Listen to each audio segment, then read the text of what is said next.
Hey friends, welcome back to the Happy Homeowner Podcast, Outdoor Edition.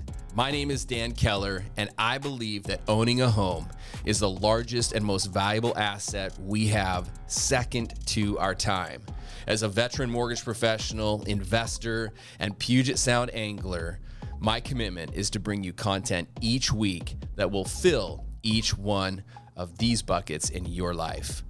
Jump on board with us today, enjoy the show, and we'll see you back in the marina. Hey friends, welcome back to the outdoor edition of the Happy Homeowner Podcast. I am back with, in my opinion, and possibly arguably the best fisherman in the Pacific Northwest, John Martinis of John Sporting Goods. Welcome back, John.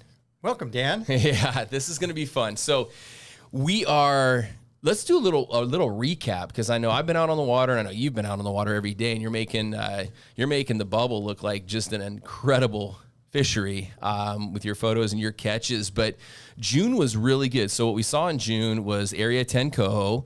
We had the bubble, which for you was great, and then just this last weekend we had the openers for crabbing. So I know you've spent a lot of time in the bubble. Want to give us a recap of how June was for you out at the Tulalip bubble?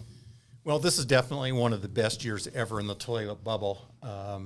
We're going out there, we're hooking anywhere from, 3, 5, 6 fish a day. Catching limits, not every day, but it's common to catch a limit. And what's different about this year, Dan, not only the quantity of fish, of course, the quantity of fishermen too, because like anywhere in Puget Sound where there's a lot of fish, there's a lot of people fish, but the size of the fish, you're more likely to catch a fish between 13 and 15 pounds as you are to catch a fish that's 8 or 10 or 12 pounds. So, it's pretty remarkable, the size of the fish, because the size of Chinook, hatchery Chinook, were declining for years. It was remarkable. There was years where the average size Chinook was only 8 to 10 pounds. Now we're starting to see these bigger fish. So either there's better ocean conditions or the hatchery practices are getting better, or a combination of the two. Well, that's really good news to hear that, because we don't always hear that. So the bubble's been great. Listen, if you want to go out, and there's still, the bubble's going to fish through July. When do you normally see the bubble start to slow down a little? Well, once Area 9 opens up, it takes some of the pressure off the bubble, because a lot of people are fishing, all points in Area 9 and Area 10. But the bubble usually stays good right through the end of August. Okay. And the way I tell you the way I look at each individual fishing spot, there's X amount of fish in every spot every day. So if you have 100 people fishing the bubble in the morning, you divide the fish that many days. Mm-hmm. But if there's half as many people or a third as many people, you still have the same number of fish, but you have less fishermen, so your chances go up. So actually, when Area 9 opens up, your chances of catching a fish in the Chinook, if you think about it, the odds are in your favor. And it works that way, too, because there's only so many available fish every single day. That's it. And you're not out there, so there's a few more for us when you're not out there. So the bubble's going to be good for a while. We did a podcast, and we threw it on YouTube as well. I'll put the link in the description. If you want to learn how to fish the Tulalip bubble, like John's talking about, you can find that there. We haven't done a video on this yet, but I think we should talk about it real briefly, but we'll do one. Area 10 resident cohos. It's been, I went out on Sunday with my son and a friend, and we had limits within an hour and a half. So that's really productive. That's Area 10. We were over on the other side, so the Jeff Head, Kingston side. Have you heard anything about Area 10? Same thing? Well, I've been hearing the same thing. They're catching lots of fish at Jeff Head, and then over there by the weather buoy on the Edmond side of the water.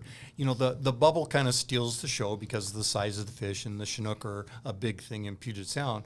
But the sideshow you have for coho, and it's really a lot of fun. Yep. And you're not following contours, and you're not doing all these really exact things. And it can really make it fun because you don't have to concentrate on the really nitty-gritty part of fishing. You just have to get a few things right, and you go fishing, and you catch fish. Yeah, it's not that difficult. It's fun. Yeah, and it's fun. And I will tell you, their diet right now is, I was talking to a buddy the other day, is higher in krill. Those things look like a sockeye when you cut them open. And we barbecued 3 of them the other night, and they were good. So I don't know. Do you have any take on that or? Well, a lot of years they have these little tiny shrimp in them that are white. You notice that most everything they bite on that you put in the water is a white squid or a white ace high fly. Because that's part of their diet. These little tiny shrimp. And they just get gorged on them. Now, when these fish start getting up around 4 pounds, their diet changes to herring. Okay. So there you go. Yeah, and then your bigger squid start working. Then your standards, 3.5 size squid. Yeah, I don't know what you were using, but so I usually use ace high flies. Yeah, so we went down to your shop. On the top of the counter when you're checking out, you have the skinnier ace high flies. Yeah, those work really good. So what I did is I trimmed one down. So I trimmed it down just a little, and I stuffed a little skirt underneath there, a little green skirt.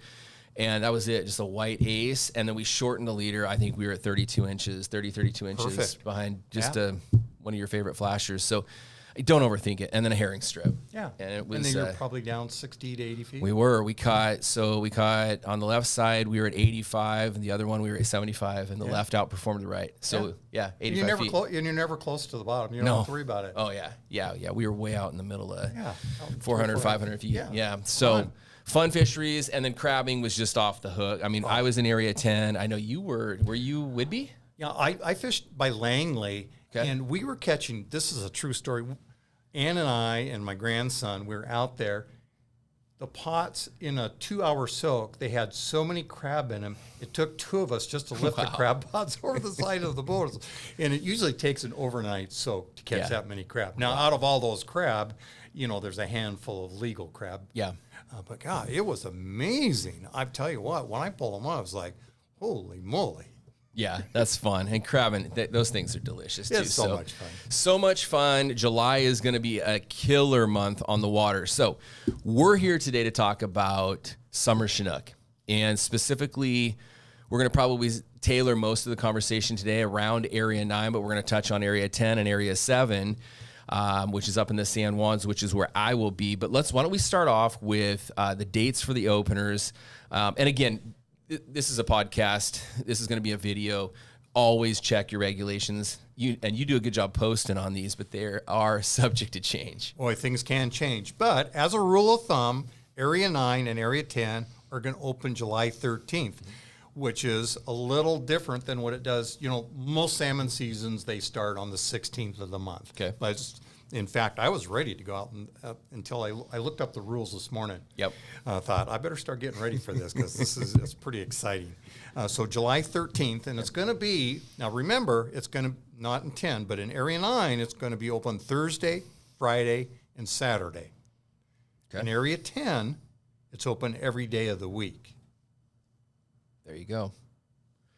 Okay, so you've got that. So 10, you're going to be wide open. Area 9 and 7 are going to be just Thursday, Friday, Saturday. Yeah. Yep. And so it's quota based, and so it's slated to go through the end of July, and you usually get another day or two depending on how many fish are caught. Okay. It's a quota type system. Most years it runs 7 to 10 days. So we posted in the John's group this morning. There's a lot of questions. We'll get to a couple of the really good questions at the end today. But one of the questions, we'll just jump on right away. Where are you going to be on the opener? I'm going to go to Mid-Channel Bank. Okay. You got a great low tide. It's a minus 1.5 or 1.7 at early in the morning. Don't take this to the bank, but I think it was at 7:45. Yeah. Actually, I looked up Inner Puget Sound. It's probably a little bit earlier out there, but it's an early morning tide, so you got to get going. So high tide is going to be at midnight on Thursday morning. Low is going to be at 7:57 out there. There you go. There you go. I tell you what, this is about as ideal as you can get. I mean, if you really wanted to make it ideal, it'd be nice to have that low tide at 10 o'clock in the morning. Yeah. Because it's just easier to get there because it's an hour ride from Everett to get there, but that's okay. The fishing's going to be good. Great tide. I love those big tides. People always ask me, well, what do you think about this minus tide? Give me more of them. Okay. I'll tell you what, there's more fish caught on minus tides than any other tides. And that's when the water's not moving very much, you'll catch less fish. Okay. And that's just guaranteed. It's moving bait, yeah? Well, what it's doing, the water's moving so hard out in the middle of the channels. Okay. Just think, you got little tiny bait. Okay. That's feeding on plankton and even smaller things. It's pushing all that stuff to the side. They're just little tiny creatures, and so the Chinook go where the bait goes. Okay. So everything gets pushed to the side because they have to, because of the current running out in the deeper water. I love that. I love that. All right. So great tides for the think opener. like a fish. And then mid-channel, just so everyone, if you don't know, is Area 9. All right. It's Port Townsend. Port Townsend. Yep. Yes. There's a lot of people there. So if you're thinking about going there, there's a lot of bodies there. Yep. It makes the bubble look like child's play. Yep. I love that. All right. So check your dates, but these are the dates we have for now. So, and let's go over a couple of real simple housekeeping rules. When you're fishing, minimum size, can you keep a hatchery and wild? And then with the last question we're going to talk about real quick before we get into gear and how to find these guys is the difference. Let's say you catch a medium-sized fish. How do you tell the difference between a Chinook and a coho? So let's first talk about minimum length for keeping these guys. Everywhere in Puget Sound is 22 inches. Well, I don't know about South Puget Sound. Let's do it this way. Everywhere in Middle Puget Sound, Area 9, Area 10, Area 7, that's San Juan's, 22-inch minimum size limit. Okay. And where we're going to be fishing, Area 7, San Juan's, Area 9, which will be mid-channel or possession, or Area 10, Edmonds, Kingston area, Richmond Beach, clipped. You got to have a clipped Hatchery fin. only. Hatchery only. Okay. And then lastly, the difference between, let's say you catch a 5-pound fish and you just really don't know and you want to be certain. How do you tell the difference between like a coho and a Chinook? The first thing I look at is the spots on the tail. Okay. Coho, the spots, you have to pull them out of the water to see the spots on the upper end of the tail. Okay. Chinook has those silver rays in the tail. Okay. They got those small black dots, and they have a black gum line versus a coho that has a white gum line. Now, because it's a humpy year, a pink year, they also have black dots on their tail. Okay. So don't get the two confused. Okay. Don't Very think good. you're catching a humpy where there's no size limit. Yeah. And keep it, and it's a Chinook. People do that all the time. And it's, people who don't fish all the time, they have a hard time telling the difference. Yeah. Yep. Okay. So pay attention out there. Let's hope you don't have to worry about that, and you get into it just a big old fat Chinook, and 100%. Just plain don't have to worry about it. You just got to look at the fin, make sure it's clipped. So, all right, let's talk about how to find these guys. What are the keys, in your opinion, to finding these guys, whether it be depth, shoreline, bars, and then we'll get into some locations. Without really getting into a wide variety of depths, as a good rule of thumb, you're going to catch most of your fish in 90 to 120 feet of water. Are you going to catch them shallow? I catch them shallower all the time in some particular spots that I fish. But as a rule of thumb, lately I've been fishing the bubble. I've been catching my fish in 100. And it pretty much goes that way everywhere you go. So there's a narrow band where, look at it this way, there's a narrow band where 75% of the fish are. Yeah. Well, you've done a great job. If you actually just Google this, John Sporting Goods maps, and you've done a good job over the years, whether it be mid-channel, whether it be possession bar, anywhere out there in the Puget Sound, you have these maps, and you've got these really good contours that you talk about with depths. Yeah. So I would encourage you, if you're listening, at that. Yeah, take a look at those. You could also purchase your fishing guide, which has all the maps, which is on my boat. I think that needs to be on every boat if you're an angler, which again will help you out there, whether you're in Area 7, 9, or 10. I'll tell you a really good tip. Every once in a while, you only need to do this once a day, is there's hardly ever anybody fishing in 60 feet of water. Take a run through 60 feet of water, because if there's less people, that means you have a greater chance of catching a fish. Okay. It doesn't always work, but I'll tell you what, when it does work, there's usually a school of fish in there, and you drill them. You're right in there. Now, the other key thing with Chinook, and I know I've heard this from you and a lot of other anglers, is you want to be close to the bottom. Really close to the bottom. Well, fishing Area 9, close to the bottom. Let's take mid-channel bang, for example. I let my downrigger ball till it hits the bottom, and I bring it back 5 feet. There you go. Okay. And I recheck it in about 2 minutes.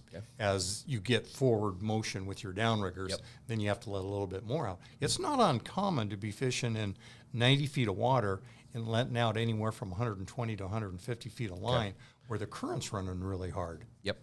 Okay. Fair enough. And so you have to work at it.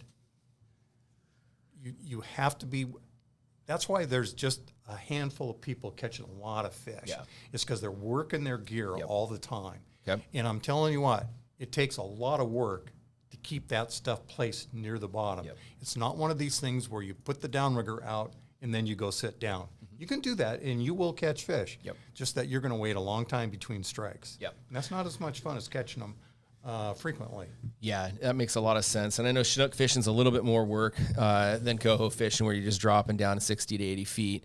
You do have to work the downrigger. Now, are there any tips? And I don't know how you have your downrigger set up. Do you run a fin and then the ball right below the fin, or do you run a fin with like one of those little bungees hooked onto the ball? I'm a minimalist. Okay. Because I fish all the time, I have as less gear on my downrigger as possible. I got the downrigger line. Okay. And then at the end of the line, I got a swivel. In front of that swivel, I got 10 feet of 300-pound Spectra line on there. Okay. It's kind of as a shock cord, just because there's so much wear and tear on that part. And that's all I have, that and a downrigger ball. Okay, so you just go with the ball. And I have the release clip tied right to the fin on the downrigger ball. Okay. I used to have it about 5 feet up, but I keep it right on the downrigger ball. It's just a more accurate way to tell where my tackle is. Perfect. Okay. Perfect. Okay, so now you kind of have an idea. You've got John's maps. You have an idea where you're going, the contour lines, what you're fishing. We got to be down on the bottom. Let's talk about attracting these guys. And I know you've got some gear here with us today. So what we're going to do real quick is we're going to talk about John's 2 favorite setups. So if he was going out today fishing 2 rods, this is, I'm assuming, what you'd be throwing out there. Well, these 2 pieces of gear of what I've been fishing at the bubble, and it's what I fish with everywhere I go. Okay. And I do not vary very much. One of the worst things you can do, Dan, we all do this. I'm as guilty of it as anybody. But when the fish aren't biting, you put on something they never bite on. Yeah. Because then you want to change. Gosh, there's something wrong. Yeah. I'm not catching any fish. Always have your high percentage gear on all the time. Okay. Because when the bite comes on and you don't know when it's going to be, you better have the best thing out there. So don't overthink and it. I fish so much, I know what the best gear is all the time. Is there people catching fish on gear that we're not going to present here today? Yeah. There's people catching fish on everything under the sun. Yeah. And there's people swear that their rigs are the best. And that's okay, because that's what makes fishing interesting and fun. Yeah. So let's talk about what we use. This is a Pro Troll flasher. It's got a blinking light right here. It's green and chrome. I have one of these out 100% of the time that I'm fishing with either a spoon or this 3.5-inch, 3.5 squid. I think it's an OG 236R. Okay. And it's equipped with a couple 5/0 hooks, and you can see the sparkly skirt I have in the center of it here. Yep. When I'm fishing Chinook, I do not put a herring strip on this, because if you put a herring strip on this, you're going to have a full day of catching dogfish. It's bad enough catching dogfish on all this stuff without presenting herring. So I put a little bit of herring oil up inside of the squid. Okay. I try not to pour it all over the squid, because it turns the squid brown from trip to trip. Okay. So that's a good tip. So you're actually going to put the herring oil or your scent up in the squid. Do you put any yarn up there or anything to retain it? No, it'll stay up there. Okay. At the end of the day, it stays in there so good. At the end of the day, you have to wipe it out of there. Okay. So it's just bleeding out of there a little bit. Perfect. Okay. Remember, salmon can smell 1 part per million. They can smell this stuff from a long ways away. Okay. There's probably 200 other boats using the same gear with the same herring oil. But the thing is, have good gear out there, because you're competing with other people who have good gear out there too. Okay. This is a flasher. I think the manufacturer is called Big Shooter. I just picked up a couple of these. I just went down to John Sporting Goods, got a couple of these, and I put this together myself. I put this flashing light on there. I just screw it right to the flasher. I put this red stripe on here, and I put some UV reflective tape on the back side. And this flasher glows really bright. Wow. In fact, last night I was kind of getting this stuff together, and the lights were off in the house, and I was looking at this flasher. I thought, man, that thing's really bright. If I was a salmon, I'd come over and take a look at that. I love that. So you kind of customized that. So you went with the big shooter, you added a blinker on it, and then you added orange tape on the front, and then the backside you added some UV. Yeah. Okay. UV. So you got UV on this flasher here, and glow on the back. UV and glow on the back side of this. Okay. You can see what the themes are: UV and glow. UV and glow. So you got the same thing here. I love that. Okay, good. I see on this, the one that you just showed. Let's go back to that one real quick. You have a spoon. Let's talk about this spoon. Okay. This is a Kingfisher spoon made by Goldstar Silver Horde. And I've added a red eye. Mm-hmm. And I've taken the hook off that it came with, and I've put an owner 3/0 Siwash hook on there. Now, let me give you the tip of the day on hooks. This hook has to be changed every 6 hours of fishing. Wow. And okay. You're going to think, oh, that's kind of overdoing it. No, it's not. Feel this point after, well, this one's fairly sharp. This is a brand new hook on here. But after 6 hours of fishing, you almost can't poke that into your skin. Yep. Okay. Wow. Now, you're going to think that changing the hook, putting a red eye on there is going a little bit overboard. But everything we talked about here, it's not about an individual item. It's about the sum of the total. Yep. Let's go back to how we kind of started this conversation. There's a reason why there's a handful of people, not a handful of people that are catching fish. There's a handful of people that are catching really a lot of fish. Yeah. I see on my Facebook all the time is, boy, you catch a lot of fish. Boy, you're really successful at what you're doing. I'm paying attention to details. The only thing I'm doing. Now, remember, I've shown these on Facebook, on my Facebook, many, many times. Yeah. I'm really good at showing what I'm using because I want to share. I want, nobody's going to go out there and catch all the fish in the world. So it's good to present your gear so other people can have fun too. Yeah. But all these little details really add up to catching a lot of fish. Yep. I mean, so make this stuff exact. This leader here is 36 inches from the flasher to the end of the squid. This leader here is 42 inches from the back of the flasher where it's tied on to the front of the spoon. Okay, so we've got 42 inches on the spoon. We got a little bit shorter, 36 inches with the hoochie. Is there a difference in the pound test between the two of them? No, it's 30 pound and it's fluorocarbon leader. Another fine point of fishing is not just using any kind of leader. It's important to use fluorocarbon leader. If you use any less than 30-pound leader, you'll frequently get bust-offs on the first run of the salmon because when the salmon's running away from you, that flasher is whipping around wildly and it can snap your leader if you're using 20 or 25-pound test. Okay. And they're not leader shy. I mean, you don't want to go bigger than 30, but they're not leader shy of 30-pound test. Okay. I've heard of some guys, and I know this is what you do, so some guys with hoochies go up to 40. What are your thoughts on that? I did an experiment over a fairly extensive amount of time. One time it was all done at Mid-Channel Bank. It was all the same place. And, it's hard to do tests fishing because the fish go on the bite and off the bite. So I used 30, I used 40, and I used 50. Wow. Okay. 30 was catching fish all the time. 40, I caught a few less fish. And boy, it really slows down to a crawl when you go to 50. Wow. Okay. A significant. Yeah. So every increment above 30, you catch less fish. So I hope if you're listening to this and we're watching this, all John does is fish. Okay. So he's got a ton of data to go off, a ton of experience to go off of. Copy what the guy that's catching the most amount of fish is doing. Now, the reason why he's catching the most amount of fish is consistency. We were talking about this off camera before the show. I run a mortgage company. I have been doing this for a long time. There's other people that have mortgage companies and other people that do real estate. There's a reason why I have the success that I have. And John and I were talking about this. It's boring. I do the boring things better than the majority of the people. You do the boring, redundant things consistently, and it produces great results. Yeah. When the fish are biting and there's a lot of fish around, Dan, you can prove anything that works. Sure. But where the rubber meets the road is when the fishing is slow and you're still the person catching fish. That's when detail matters. Detail doesn't matter. I've been out fishing before when you can't get the stuff in the water fast enough to catch a fish. Yeah. And there's other times when you walk away, it's like, I even ask myself sometimes, boy, I had a successful day today. What's the difference?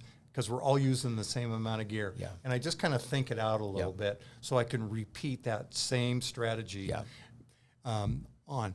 You know, when the fish aren't biting, sometimes I change gear up. I did that the other day with no success. And then I wildly start changing the downrigger depths. And that usually doesn't, that usually has about the same rate of success. And then when I settle down, I try to stay in the depths that I do good at. Yeah. I put my gear at the depths I catch fish at, and I keep those things constant. Yep. Because that's what makes you catch fish. Having the good gear out. Yep. Having a contour line like 100 to 120 feet. Staying there and staying close to the bottom and doing it really good. Yeah. Yeah. So John's obviously done this. Chinook are migratory fish. They're going to be typically in the same areas, typically at the same time every year, and eating the same thing. And so I've heard you talk about this before where you match the hatch. That's what you're doing here. So going back to this particular setup, this squid with this little skirt on the inside, will you do the same thing with these hooks? Will you change this out every single time you fish? Maybe keep the same squid, but change out your hooks? Actually, this is an owner hook also, but these octopus hooks seem to last 2 or 3 trips compared to the Siwash hooks. Okay. Why that is, I couldn't tell you. You sharpen them up each time? You can't sharpen them. You can't? You take a file to them, and the point just disappears. Got it. Okay, so what'd you say, about 2 or 3 times then? So you'll go every couple of times, just run a quick check? I feel it. Yeah. Okay, cool. That's a big tip on the spoon, changing that thing out. So you may go through 2 different hooks on your spoons every time you go out. Yeah. Okay. Wow. Look how long that hook is. Out beyond the end of the squid. Right out at the, okay, so that's another, that was going into gear here. So let's actually zoom in on this again. Let's talk about this, John. So how you have that set up is you have that trailing hook just on the outside. The eye of the hook is at the end of the squid, not the typical way where the hook is inside the squid. And I've noticed, especially this season where I started paying attention about the hooks up with the squid, I'm catching a lot of the Chinook on this back hook just in the very, very front of the mouth of the fish. Okay. So that fish came up and was going to take a little bite at this, but he got a little bite of hook where he might have maybe not got this. Yep. If it was up inside the squid, he might have got up there and thought, well, this doesn't look well, quite some right. guys, some fishermen like to bury that. Oh, I don't want that hook out there. I don't want them seeing that hook. You've got it fully exposed. So if I had really, Dan, it's fully exposed on a spoon, right? On a spoon, what comes first? the chicken right or the there. egg? That's it. Yeah, there it is. They don't know what a hook is. Yeah, They've never. no. These fish have never seen a hook before. That's a little wiggling tail to them. Yep. They think, oh boy, that little fish is swimming out in front of me, trying to get away from me. Yeah. So fish could care less about what a hook is because they don't know the difference. That's a great tip, you guys, right here. All right, so you saw it. You saw it right here. You want that hook basically fully exposed at the bottom of your hoochie. That's a great tutorial. We could end the podcast right now because there's such great info. I want to keep going. You want to keep going? Let's go for it. We've got a bunch more questions. So we've knocked off gear. I think we've gotten it in. The only thing we didn't talk about, plugs. You run plugs out there at all? Only in Area 10. Okay. They're at I was going to say Mid-Channel Bank. It's on my mind lately because that's where I want to go fishing. Yeah. They're at Jeff Head Bar. Okay. There's huge herring in there. Herring in there. And plugs work really good. 4-inch and 5-inch plugs work really, really Love good that. there. And you know when the dogfish gets so thick there, I tell you what, when I go there, you know it's going to be a 4 or 5 dogfish day, and most of them are world records. If not, so you have to deal with it. So sometimes when the dogfish get really thick, I go to plugs. Okay. Because they're not biting on this most of the time. Usually there's so many dogfish, usually snagging them in the back of the dogfish. That's right. To tone it down. So plugs can work real good. Let's go back real quickly to that spoon because I don't think we talked about size. I know that's a mid to small. Is that a 3.5? That's a 3.0. That's a 3.0. 3.0 spoon. Okay. So we're going to go with the 3.0 spoon. And that's the And that's a kingfisher, right? And then That's right. that red eye that you add, you guys sell those down at John's? Yeah. You do? Yeah. Okay, perfect. All right, so let's move on to trolling. I think this is big. There's a lot of questions, too, on today's post. They wanted to pick your brain on trolling. So we've got an outgoing tide on the opener until about 8 a.m. So give us some trolling tips and techniques that you have for Chinook. I like to troll going with the tide when the tide's running really hard. Okay. My theory on catching Chinook is to cover a lot of ground. Okay. Because, number one, you don't know where they're at, and they're moving around just like the bait's moving around. Okay. We're going to first take a look at mid-channel bank. I run up to Marestone on that outgoing tide, and I troll towards Point Wilson, close to the bottom, and try to control the speed a little bit. Sometimes you can't control the speed at that particular spot. Yep. At possession, when I'm trolling, I usually troll just one direction also. I'm usually fishing deeper there. You know, I'm usually, a lot of times I'm trolling 150 feet deep. And when the tide's running hard, once again, I like to cover lots of ground because you just don't know where there's that one fish that wants to bite. Yeah. When you're trolling against the tide, you're spending a lot of time in one spot. So basically, you're waiting for the fish to come to you. Yeah. I don't like that. Okay. And so sometimes when you are trolling with the tide, you're not necessarily looking at your miles per hour. You're looking at angle, right? Or you're looking at downrigger cable angle. When you're trolling with the tide, sometimes you're trolling really fast. Yeah. I mean, you're moving out. When the tide's running hard, it's not uncommon to be trolling, 4 miles an hour, let's say. Okay. Most of the time, let's say on the moderate part of the tide when it's not running full bore, sometimes you're trolling that, that 2.5 to 3 miles an hour. Okay. I've trolled, I should say this a little different. I fished all kinds of places up and down the West Coast. And I fished Johnston Straits where we were trolling 5 miles an hour. Didn't make any difference. We're trolling really deep, 5 miles an hour. Last year on some of the bigger tides at Mid-Channel Bank, I'm trolling 4 to 5 miles an hour. It's like, boy, trolling motor, will you go slower? Yeah. I mean, you're moving out. Yep. Don't let it bother you. Look at the cable. Make sure you got a little bit of angle to it, up to a 45 degree, no more than 45. Sometimes you have no control over the degree of that cable when you're fishing some of these places. Yeah. Just because you're moving so at the peak part of the tide. But let's talk about most of the time now. 45 degree angle. I love that. Okay, that's great. And you could be going fast. And you could be moving. Yeah. So again, don't necessarily focus on I your like speed. to move fast. You catch more fish when you're moving fast, just because you're covering so much area. Yeah. Just keep an eye on your cable angle. Yeah. Cool. Great question in the group this morning was, hey John, the outgoing tide, low tide's at 8 o'clock. Do you fish through the tide changes out there? Or will you fish through that tide change on slack tide? The rule of thumb for the last 100 years has been an hour before and an hour after. Okay. That hour before is really good almost everywhere, and that hour after is kind of a roll of the dice. Cool. Usually nothing happens that hour after the tide till the tide starts running really hard again, because when the tide slacks off, the fish just dissipate. The bait dissipates.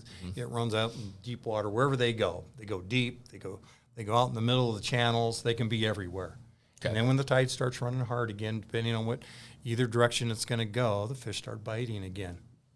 Love it. Okay. So yes, so you will, if you don't catch, well, you're probably going to catch your fish. You'll be heading in on the tide change most likely. But if you did not catch your fish, you'd stay and just battle through until it turns. Yeah, might go to a different area. At Mid-Channel Bank, you might run down to Craven Rock when the tide's coming in. If you're on Possession Bar, you might change sides from the east side to the west side. When you're in Area 10 at Jeff Head Bar, you might be trolling that south face of the bar, or you might troll that there's that eastern face of the bar that's real long. And sometimes I go out there and I just troll the whole length of that thing. Now, it's not my most favorite thing to do, but I do it, and it can be productive. So, I try to do things, if the fish aren't biting, I try to do things a little bit differently, depending on the stage of the tide. And that, because I've been fishing so many years, and a lot of people have, it's not just me, is I know where to be at different velocities of the tide, and that's one of the key parts of fishing. And we could make 10 podcasts of just trying to explain that out, but it's too broad of a subject. So I'm in different positions at different stages of the tide, and it really, I can't tell you how much difference that makes. It takes a lifetime and all. I'm still learning. Every time I go out, I learned some little detail about a particular spot. I'm thinking, oh, why didn't I think of that before? Oh, yeah. So the openers, so Thursday and Friday and Saturday, we just have great tides. So you're going to see a low tide at 8 a.m. Your next high tide's at 4:30 in the afternoon. So you've got a lot of water moving on Thursday and Friday, a lot of fishing opportunities, and then you got a small tide in the evening. So I have a feeling that there's going to be a lot of fish caught on Thursday. Yeah, that tide in the afternoon, that 4:30 tide is going to be, there's a minus tide that day. So that means the tide's going to run in really hard. Yep. And there's going to be a lot of fish caught between 3 and 4:30 in the afternoon. Yeah. So if you don't get out there early, don't sweat it. Don't sweat it. Especially on Possession Bar. Possession Bar can be it's one of the best afternoon places that I know of. Yeah. Especially on the east side of the bar. So Possession Bar is such a complicated, because you got the different sides, and then you've got the tin shed. So I think as a special treat, if I can talk you into it, have you coming in and just doing a Possession Bar Chinook podcast. I think that'd be a really, really good one. Yeah, we could talk all day about Possession Bar. Possession Bar is all about the bait, but you got to know the spots to go to go look for them, because you don't want to spend your whole day just looking for a school airing. Yep. Huge school airing. Okay, so we'll have you back on that one. So what I wanted to do, I want to wrap up with some questions, because your group, your community, your John Sporting Goods page on Facebook, if you're not following that, go there. There's a ton of tips and helpful information over there. But you're on this post this morning, we've got a lot of questions that have come in. One of them, we could have talked about this, but let's go back to it. So let's go back to the downrigger, your clip. How far back are you clipping your downrigger onto your leader from your flasher? About 25 feet. Okay. Now I'm going to give you the tip of the day now. Okay, here we go. Listen up. So if you're fishing with your buddy on the other side of the boat, when you go fishing with John, there's one rule of thumb, and it's ironclad, or else you don't go fishing with me ever again. Okay. Everybody lets their gear out at exactly the same length. Okay. Now I'm going to tell you why. You got two pieces of gear out there. I've shown you the two pieces of gear I use. I might have a coho killer on this. Might not be this squid. It'll be this flasher. When the fish comes up to a piece of gear, I want him to be able to make a choice. Now, those flashers are only about, let's say, 10 feet apart as a rule of thumb. Okay. I want him to be able to come up and take a look at one piece of gear, and if he doesn't look like it, or the meal looks better on the other side, I want him to make that choice. I don't want to come up to the gear in the back and he doesn't like it and he turns away. Wow. And again, this isn't just fishing. This is fishing to collect data. So if, for example, if that spoon is going off and you're equally out 25 feet, you may just switch over and run two spoons. A week ago in the bubble, I almost always run this combination when I'm fishing Tulalip bubble. Okay. A week ago, I was fishing with my wife, Ann, and everything was happening. We hooked a bunch of fish that day. I mean, it was a day you'd dream about on Puget Sound. And everything was on that spoon. I had two spoons on there so fast you couldn't believe it. Wow. That's awesome. Okay. What do you think they bid on the next trip? Not the spoons. The squid. And that's how it works. That was last Friday. Right? But that's part of fishing. Yeah. Fishing and learning, right? Yeah, just pay attention to what's going on. I love that. Okay. So let me pull this up, because we got a couple of we don't have a couple. We got 30 plus really great questions here. I'm going to pull up this one. So Roger Allen, if you can't fish the slack tide, do you troll both with and against the tide, or just one direction?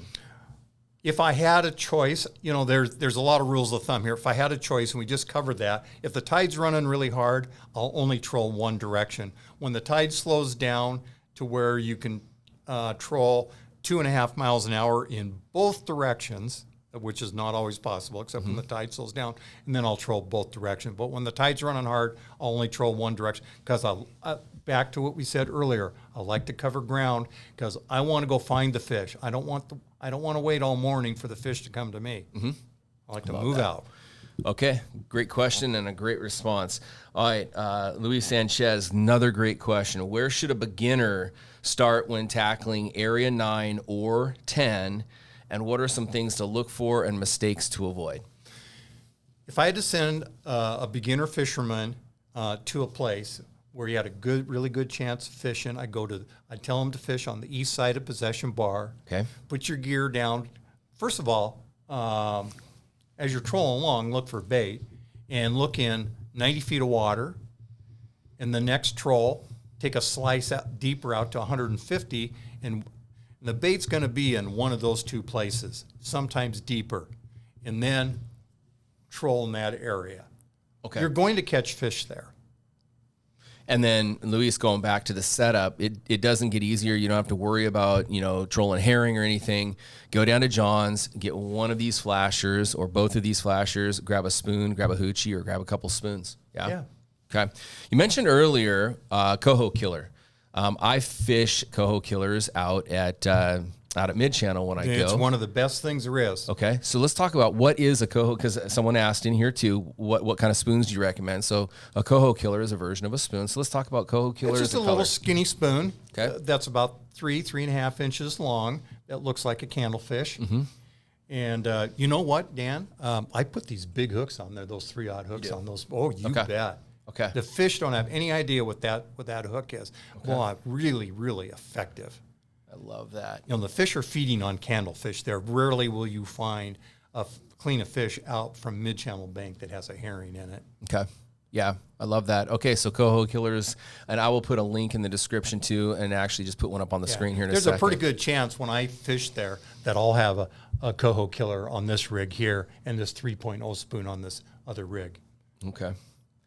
Hey, Jimmy asked a great question. How long do you fish a certain area with no actions or sign of bait before moving on, and what determines that? Well, I tell you what, you can spend a lot of time running around. I've been on the water and fished for hours and hours and hours and caught a limit of fish for 2 people in about 20 to 30 minutes. It happens more often than what you think. I have a game plan, and I stick to it. Running around, you can spend a lot of time running around Puget Sound looking for fish. Sometimes it pays off, but it's a rare day when it does. The fish will come on the bite. There's some days, and you've been out there, Dan, when the fish don't bite. Yeah. They're there. Yeah. They just plain don't bite on those days. What causes it, I couldn't tell you. Yeah, you're going to have a good shot, I think, on Thursday or Friday. So to answer that question, too, if you have electronics, look for bait. If you don't, well, you should. Look for signs of bait, seagulls. Look for signs of bait there. And then you got to just go back and re-listen to this podcast, exactly what John's saying. Go, if you're out at Possession Bar, he's just said it, east side of Possession Bar, go look. You can Google this or go find John's book. But when you're looking at his fishing maps, you'll see the contour.